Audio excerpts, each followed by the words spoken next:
cedi a minha curiosidade e decidi assistir esse reality show, né, de terapia de casal na Netflix. E inicialmente eu fiquei surpresa pelas pessoas terem decidido expor, né, se expor assim dessa forma numa sessão de terapia de verdade. Mas aí eu lembrei que no TikTok todo mundo se expõe, fala sobre os problemas, então assim, pelo menos ali na terapia de casal tem uma moça que aparentemente é uma terapeuta, né, tem carreira, tem certificado. Eu não sei como que funciona na legislação do país onde foi gravado, mas aparentemente é uma profissional que já trabalha com isso e não está ali necessariamente para dar um efeito, para gerar intriga, nem nada. Pelo menos não foi isso que eu senti. Eu preciso levantar umas questões aqui que eu acho muito interessante. A maioria dos casais está ali porque a mulher insistiu muito. Ou seja, provavelmente ela está observando os problemas e ela está tendo uma postura mais ativa para querer resolver na forma do diálogo. E acredita que a terapia seja o melhor lugar para isso. E acho uma coisa interessante, né? Porque, no geral, as mulheres tendem a ser mais abertas para a terapia, homens tendem a ser mais fechados. Eles tendem a buscar resolver os problemas de uma maneira diferente. A segunda questão que eu preciso trazer aqui é que boa parte dos casos ali poderiam se beneficiar de terapia individual para cada uma das partes. Tem um caso específico de um casal onde o marido, o companheiro, né, o noivo da moça, ele tem questões com dinheiro, questão com compras, e eu acho que é uma questão muito mais profunda, que vai muito além da dinâmica familiar deles. Eu vou soltar spoilers aqui, né? Ele já tinha dívidas, ele já tinha questão com gastos que ela observou, no sentido de que ela estava sustentando a casa toda praticamente, os 70%, e que ela via que ela fazia compras para a família, eles têm um filho, e ele ia lá depois e fazia uma compra separada só para ele, cheia de coisa boa com marca. Esse é já um ponto de atenção. E ela mencionou que ele também fica comprando muitos perfumes e em série, assim, sem necessidade. Ela achava que a dívida era uma e na hora que ele revelou ali na terapia, a dívida era o dobro. Porque ele tem essa questão com gastos. E pelo que eu entendi do discurso dele, tem uma questão muito enraizada, familiar, cultural. Muitos desses casais trouxeram ali um pano de fundo cultural muito forte para as decisões deles, para justificar o comportamento deles. Mas nesse caso específico, eu acho que não só tem a questão cultural do homem ser o provedor, como eu imagino que deve ter uma questão ali do homem ser percebido como alguém a ser admirado.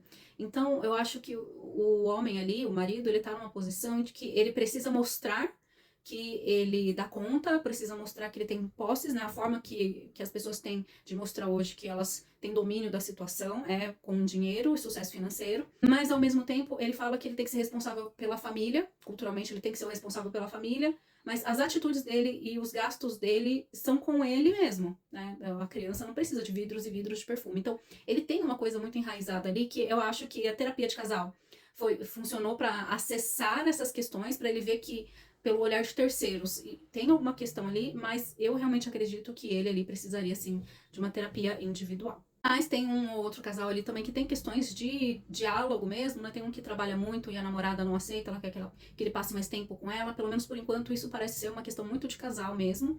E a menina que tá com o namorado que não quer casar com ela. Ela já falou que pra ela é muito importante, que ela gostaria muito, seria um sonho pra ela. E a impressão que eu tive é que ele reage de uma forma um pouco na defensiva, assim, até um pouco mais agressivo de eu não tenho que casar para provar nada para a sociedade. Eu achei curioso, para mim teve um desencontro ali naquele diálogo no sentido de ela falar, isso é importante para mim, e ele logo pensar em se defender da sociedade, sendo que o relacionamento dele é com ela, e dependendo do que seja casamento para ela, fazer o gosto dela talvez fosse uma forma dele mostrar que, tudo bem, eu não me importo com a sociedade, mas eu me importo com você, se você quer casar e for razoável dentro das nossas condições, né, porque é muito assim, tem gente que fala casamento, mas existe uma dimensão de compreensões do que é casamento. Tem gente que acha que casamento é um sacramento, não precisa de festa, não precisa de nada. Pega lá, faz a cerimônia com o sacerdote e pronto, isso é o casamento. Tem gente que entende que casamento é ir lá no cartório e assinar, se não tiver condições financeiras, pede lá um gratuito, alguma coisa assim, né, e casa.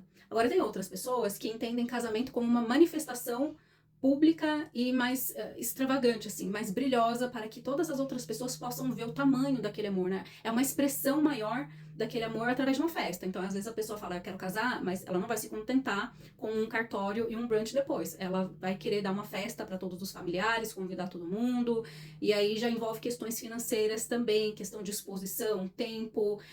Então, assim, a gente precisa levar sempre isso em consideração. Mas, se para a pessoa é importante, existe a possibilidade, por que que isso não pode ser importante? Outra coisa que eu achei muito curiosa também é que boa parte dos casais ali falam que casamento, muitos deles são namorados ainda, estão namorando há 7, 10 anos. E eles falam que casamento seria um passo muito grande, um compromisso muito grande. Mas boa parte desses casais já tem filhos juntos. Já moram juntos, têm filhos juntos. Então, assim, o que, que é dessa do casamento, né? O que, que acontece? Eu acho que tá tendo um desencontro nessa compreensão do casamento. Sinceramente, eu não sei se eu recomendaria esse tipo de série. Eu assisti na curiosidade por ser uma sessão de terapia de casal. Eu até achei a terapeuta ali, fez umas perguntas relevantes, não achei que ela foi, né, nem um pouquinho, assim... Pelo menos até o episódio que eu vi, eu assisti 2 episódios. Eu não achei que ela foi muito extravagante, eu não achei que queria criar caso, nem nada. Inclusive, e também tem a questão que os episódios são editados, né? Então as sessões provavelmente foram muito mais longas do que aquilo que a gente viu. Mas... eu sinceramente acho que pode ser que você assista essa série e se você não estiver preparado, você pode começar a olhar pro lado e isso pode desandar alguma coisa num momento que não seja adequado. Por outro lado, se você estiver aberto para repensar algumas coisas, é porque quando a gente olha de fora é diferente. Uma coisa é a gente viver a situação, outra coisa é a gente estar olhando de fora. Aí você tá olhando de fora, você tá falando, nossa, que situação é essa? Que absurdo. E aí, de repente, você olha pro lado e a situação é igualzinha àquela que você tá vivendo, e aí você se dá conta de que você tem que tomar uma decisão. E aí, se você toma essa decisão no desespero, a situação pode ficar complicada. Então, se você se quiser, assista, mas com ressalvas.